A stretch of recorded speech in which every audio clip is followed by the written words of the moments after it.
think this is cute to record because if we name it, it's like our brainstorming the name. I thought y'all thought about it. Fourth Monday. We found a name for it. What do we Any say? given Monday. Any given Monday. Isn't it cute? Yes. Yeah, welcome to Any Given Monday. On any given Monday. On Any Given Monday. Well, we asked you questions about your life, your art, and things that come from your heart. Wow, she Wow, freestyled that. Yeah. From the name, the slogan, all of it, the Right. funded. Right. Wait till we get our background music playing, popping. You're gonna have somebody singing the hook. You're gonna commission somebody to do. Look, okay. All right. So yeah, we're with Aroma.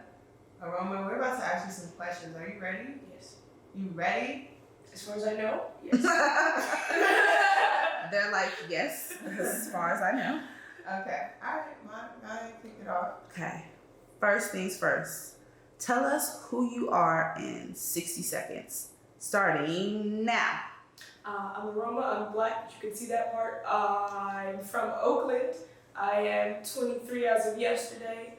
I do a bunch of different art, and I'm pretty queer, so there's the basis. Has it been 60 seconds? It's been 19. I love koalas. They're my favorite thing in the world. They're my biggest emotional trigger in a good way. I love Christmas time, unironically, not for the capitalism.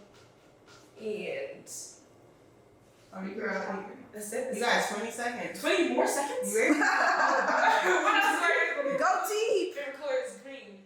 I used to swim a lot. I wanted to swim in college, but I never went to college.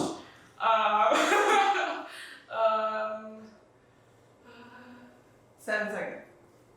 What you gonna leave us with? This timer's stressing me out, but that's okay. It's good to let it roll. It's good to let it roll. Alright. You did great. That actually went way better than you thought it did. I got everything. There's more. There's more to me. Introspection.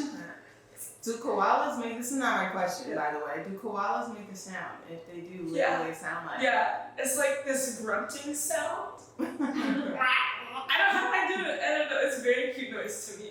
Okay. I really like it. Alright, well, my real question is, what's the most interesting thing that you've seen this week? Like last week or this week, because it's Tuesday, right? Ooh, within the last 7 days. You be seeing interesting things every week. What have I seen? I don't even be remembering the days. Things is black and blow by. What have I been doing past week? Been in the studio. Just in the same 4 walls. Did I see anything interesting? Anything?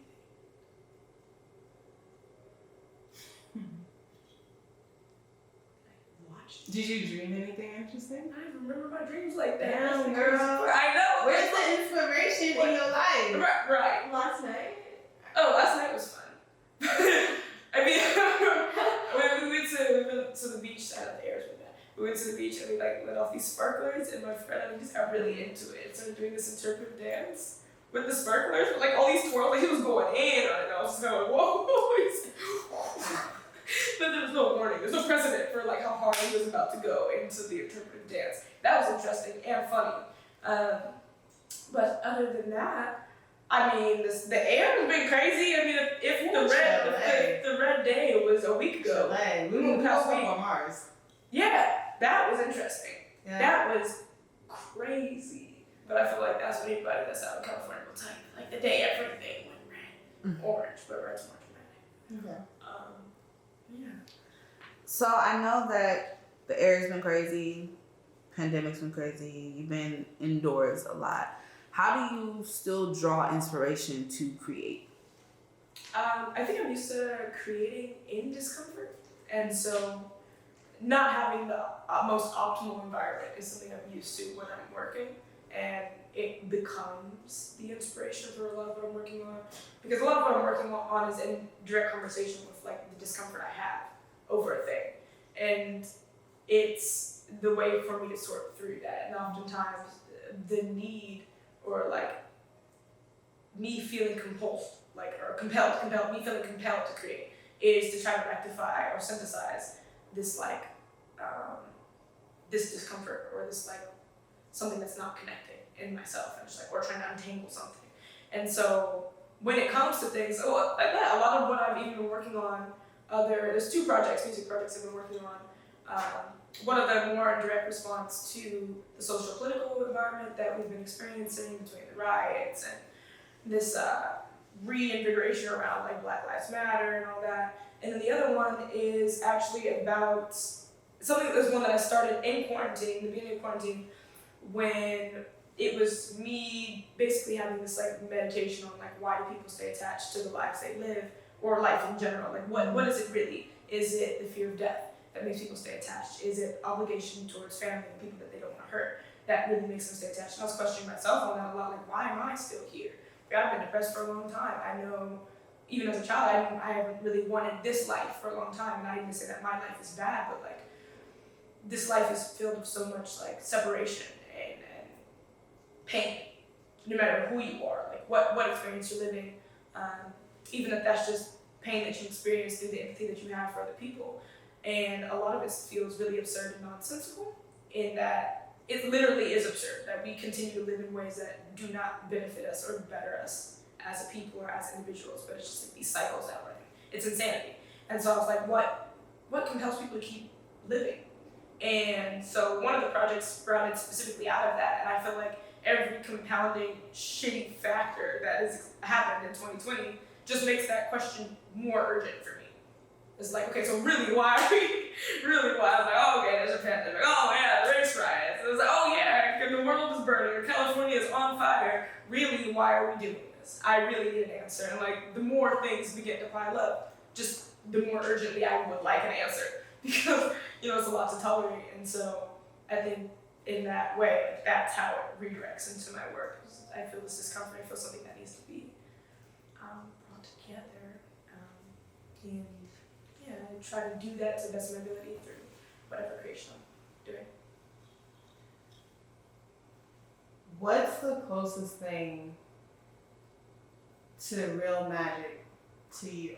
And it could be the closest thing that's real, but feels like magic. And it could be sound feels like magic. To me, sound is the closest thing to God, or is the experience of God that we have access to. And sound to me feels more real than any other sensation or any other experience. It's when you see things, I don't know, I get way too existential about it, nothing's real the way that we perceive it to be, and it's the only reason I'm even perceiving that physical object the way I'm perceiving it is because light is bouncing off of this physical object to make me perceive that as a solid thing. That doesn't even have to be solid. What does that look like if you're not looking at it through human anatomy? We don't know, right? And to me, I think in the hierarchy of things that I have is light and sight, not very real things. Darkness to me is more real because it's how things exist in a natural state without having to have any kind of external force on it. But sound to me is all of these magical things that may or may not be real solids are interacting with each other in some way, and it's creating something that is perceivable but intangible, but very moving at the same time. And in that, I feel music then becomes the mastery or harnessing of that power, of that magic. And then there's just a lot of, even biblically, not Christian, I was raised Christian, but I don't necessarily practice anymore. But even then, it's in the beginning there was the word of God or whatever, and even that is the beginning of everything happened with sound. And I think just throughout my life and my own experiences and beliefs that I've gone through and been taught over my life, sound feels like the most magic thing to me. And music is just our way of harnessing that and having an immediate relationship and exchange with that. And also dancing to me is embodying music and embodying God in that. Some people let themselves go when you're not your good dancer. It's being with God in the moment that you're experiencing it and allowing yourself to experience that as fully as possible. That or something cliche like love, Okay. What is a song that you love so much that you just think from beginning to end is so great that you wish you wrote? Oh man, there's a lot of songs like that.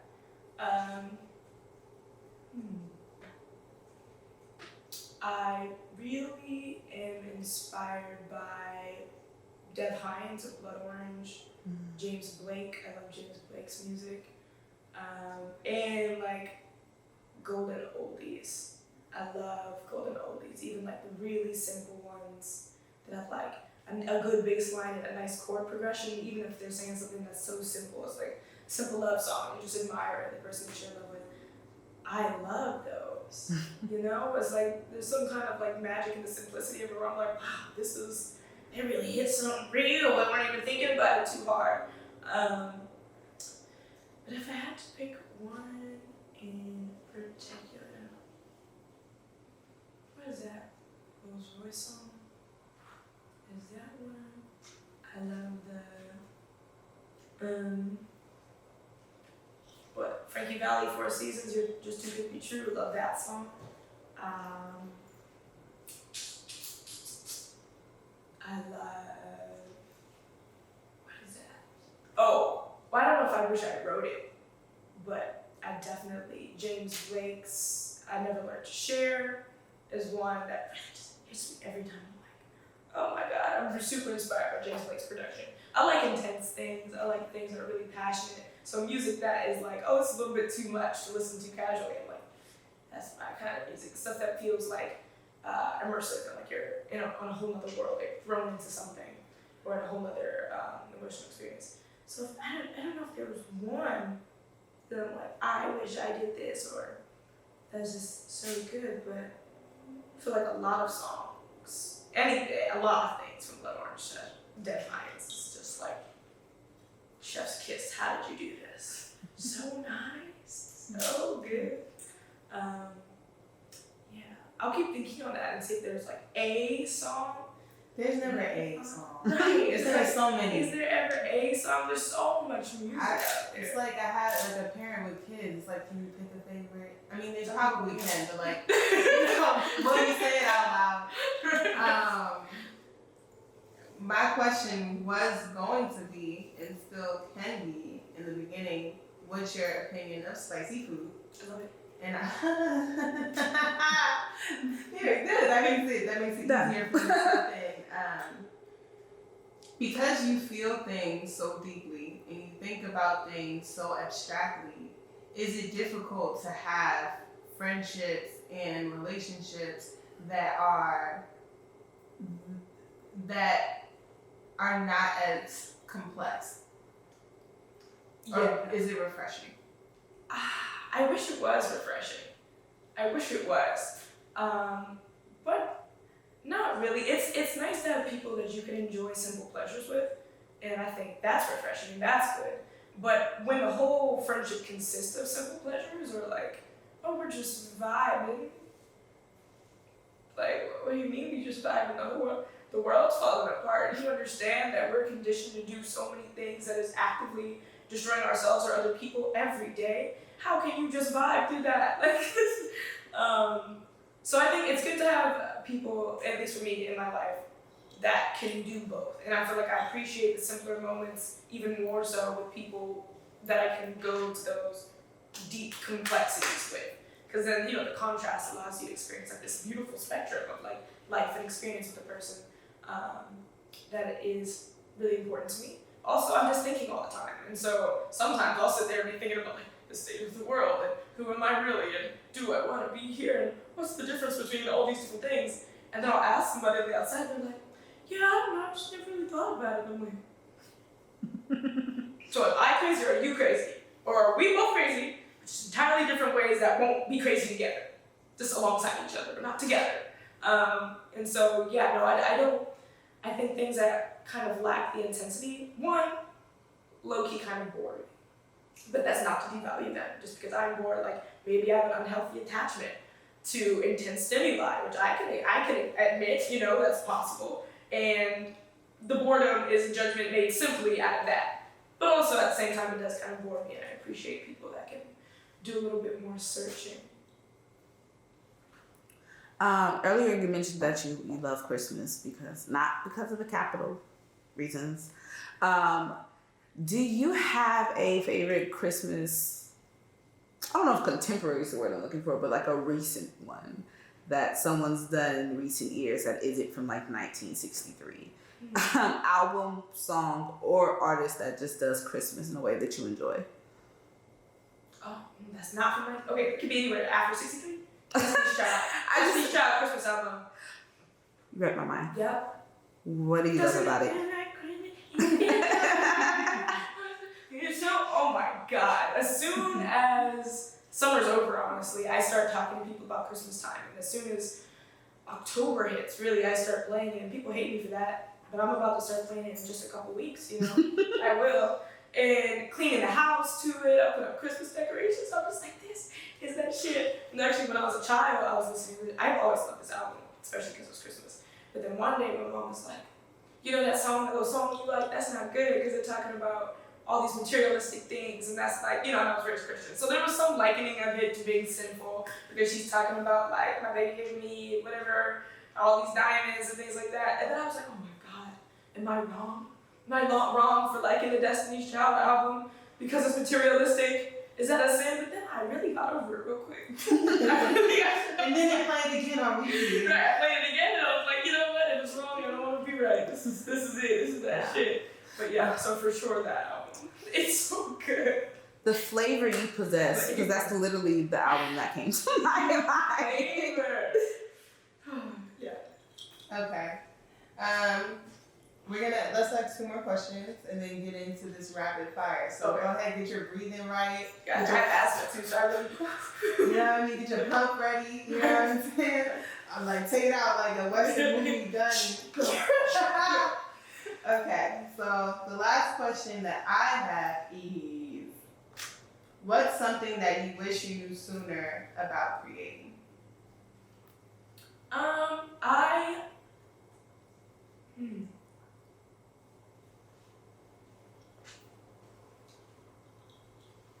There's a few really good lessons along the way.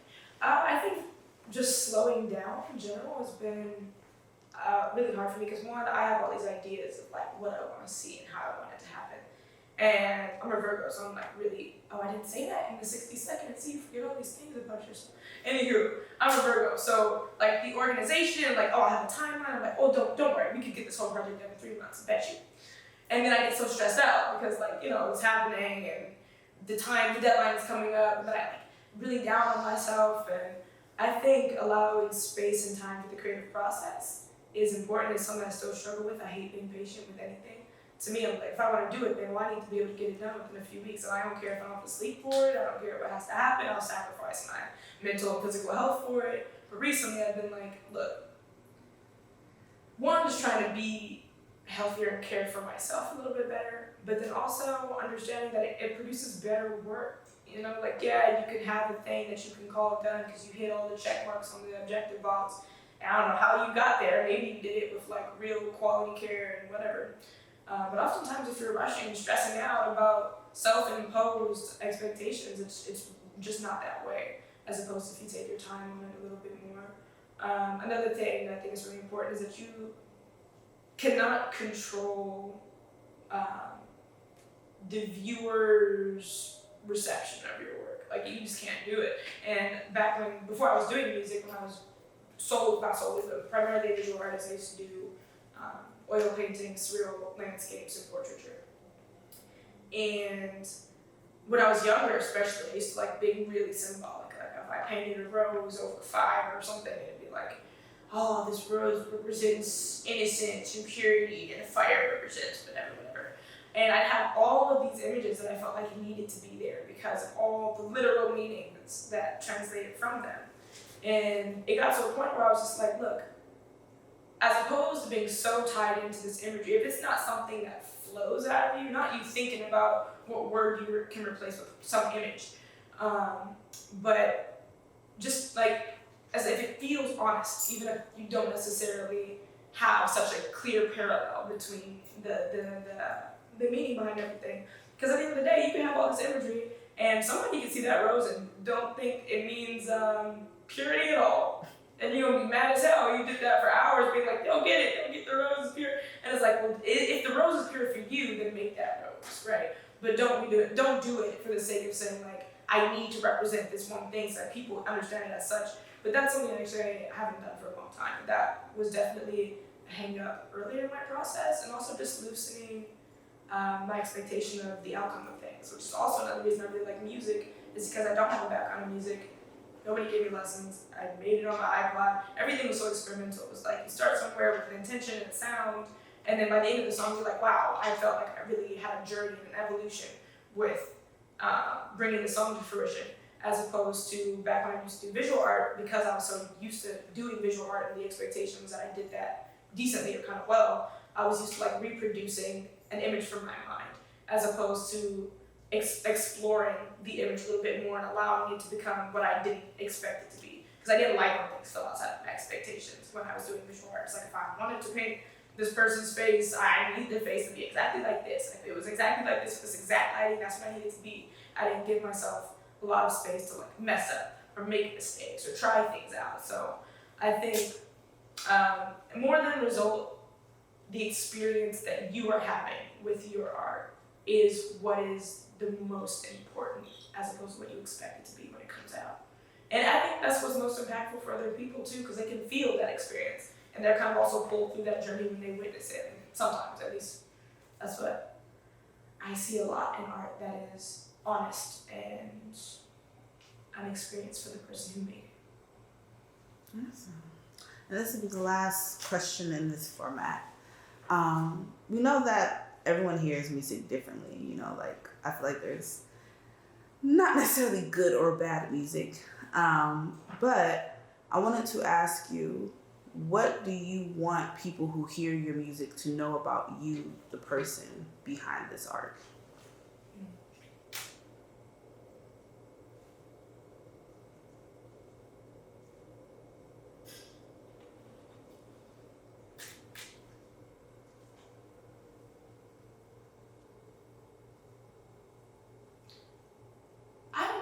If there's like a thing I want them to know about me, there's not like a hidden message of like, this is who I am, as opposed to me just kind of being who I am.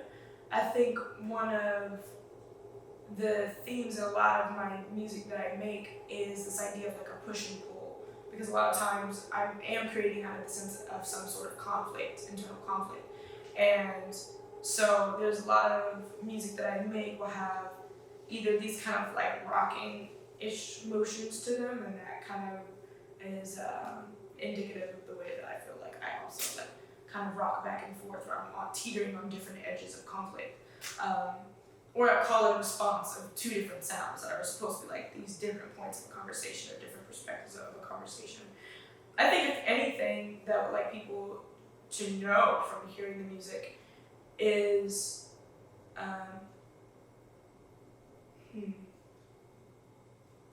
I guess just the complexity of my own experience. Like, I tend to overproduce things a little bit, I guess, in some people's opinion. I tend to overproduce because there's just like layers on layers of all these different sounds and all these different things happening in the music. But that's because that's how I experience a lot of things most times. It's never just kind of like I am this or I am that. It's like I'm processing all these different things at the same time, and then there's a lot of factors at play in that. And so I feel like a lot of the music I make is also representative of that. But yeah, other than that, I don't know. Because I don't really make music for other people, to be honest. That's one of the few things I don't do for other people. When I do film projects, it's very much so about like viewer reception and the idea that, oh, people will watch this and there's a narrative and they need to have some kind of whatever for them. Or if it's like a painting, it's like, oh, people will see this. It's going to be in a space, it's whatever. But with music, it's really been like, what do I feel like? It's like me creating a sonic world where all of my complex emotions and feelings and thoughts belong and can belong without shame. And that's really why I make music. It's not really for other people. So I don't really know if I want other people to get anything from it. Well, these questions, one, I feel like I have a bigger window to who you are. Because first, like, you know, we meet you, and then we see you on stage, and then it's like, who is that? As a whole new person. And these questions, in part sponsored by Lynn created some of these questions, so shout out to both of you team. We also have Dorean, our photographer, in the house, and this camera is also in part set up and operated by our videographer Taj, so shout out to them. But it's nice to hear all the complex versions of you, because in part people will treat you differently the more that they know you. And hopefully those things are, the way that they treat you is adaptable and for the better, in every shade that they see. So thank you for sharing your answers with us. Thank you for having me. Now we got the fun part. After we went all deep, we're gonna do some fast questions again. And should we do 5 minutes or should we do less than 5? Should we make it like 3? Yeah. I'm giving Yeah. 3? 2 minutes. Okay. To get 2 questions? 2 minutes. As many as you can in 2 minutes. Consider it like I feel like Jeopardy. it's a challenge. I'm too competitive. I'm like, I'm gonna say anything. You ready? Okay. It's 12 questions here. It's 12 questions here. Blue, 24. Like, I don't know. Okay. I want to see how many you can answer in 2 minutes. And just answer them straight up. They're simple. They're Straight fun. up. They're cute. Alright. Like me. All right. I'm going to start off, and then me and Taylor are going to jigsaw back and forth. Okay? Not like Saw though. You That's ready? a Disney movie. 3, 2, 1. What's your favorite color? Favorite animal? Qualls. Favorite place to go on a date? Dates scare me. Time is ticking, movies. guys. Oh, back when the movies existed. Favorite creative? There's so many people. Girl. My friends? Okay. Yeah. Favorite item in your bag? My inhaler, probably. Nope, that's not true. I use that all the time. Aliens or robots? For what? Aliens. Would you rather have a golden voice or silver tongue?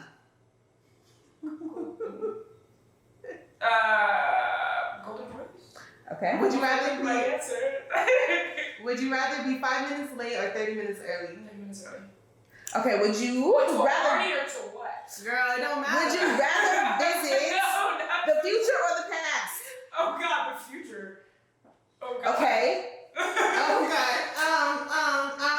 Do you leave with their head or your heart? Probably my head, unfortunately. What's your favorite mythical animal? Pegasus are pretty sick. Or what is it? A jackalope with the bunnies with horns? Wow, that is unique. I tried to convince myself that those were real, and they didn't believe me. Okay. It was Okay. That's your last question. Do you prefer being in front of the camera or behind? Both. I like being on stage though. Cameras neither here nor there. Okay. And you did that. She doing that You got 30 seconds to go. Look, that I'm was gonna make it more tough. yeah. Next time I'm gonna give you 1 minute because Right. I feel like you had We trying to be too a much lot time to before like we- think about these. But Aroma, Yeah. thank you for coming, tearing up Fourth Mondays, Hey. for tearing up this interview, tearing up this photo shoot. You have been an absolute pleasure. Our We're jackalopes, so yes. Jackalopes are not. I love how you're still on Jackalope. But no, you've been an absolute pleasure. Great person to kick off this whole thing with us, and we're super excited to have you in the building and everything that you got coming. Thank you. Yeah. All right. All right, go dun dun dun dun dun dun. Have to cry no more.